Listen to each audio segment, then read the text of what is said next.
സ്വപ്നക്കൂട് സിനിമയിലെ കറുപ്പിനഴക് വെളുപ്പിനഴക് എന്നുള്ള പാട്ട് ഇതൊരു സ്ത്രീയുടെ സൗന്ദര്യത്തെക്കുറിച്ച് വർണ്ണിക്കാനൊന്നുമല്ല. ഇത് സത്യത്തില് പ്രകൃതിനെ വർണ്ണിക്കാൻ എഴുതിയിട്ടുള്ള പാട്ടാണ്. പറഞ്ഞുതരാം. ഒരിക്കല് സ്വപ്നക്കൂട് സിനിമയ്ക്ക് വേണ്ടിയിട്ട് പാട്ട് എഴുതാനായിട്ട് സംവിധായകൻ കമലും കൈതപ്രം ദാമോദരൻ നമ്പൂതിരിയും മോഹൻ സിത്താരയും കൂടി ഒരു രാത്രി ഭാരതപ്പുഴയുടെ തീരത്തുള്ള ഒരു റിസോർട്ടിൽ ഇരിക്കുകയായിരുന്നു. അങ്ങനെ ഇരിക്കുന്ന സമയത്ത് നമ്മുടെ മോഹൻ സിത്താര ഒരു ഈണമിട്ടു. തരത്തിരര. ആ ഈണത്തിനനുസരിച്ച് കൈതപ്രത്തിന് വരികളൊന്നും തന്നെ കിട്ടിയില്ല. അദ്ദേഹം രാത്രി മുഴുവൻ ഇരുന്ന് ആലോചിച്ചു.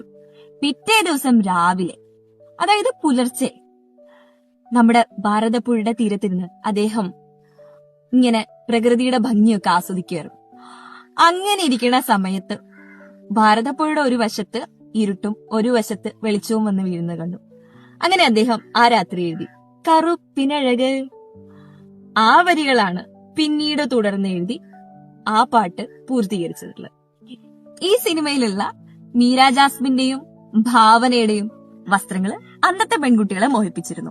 പാട്ട് പാടിയിട്ടുള്ളത് മറ്റാരുമല്ല, രാജേഷ് വിജയ്, പ്രദീപ് ബാബു, പിന്നെ ജ്യോത്സ്ന രാധാകൃഷ്ണനുമാണ്. This is Aarti from music stories. Bye by.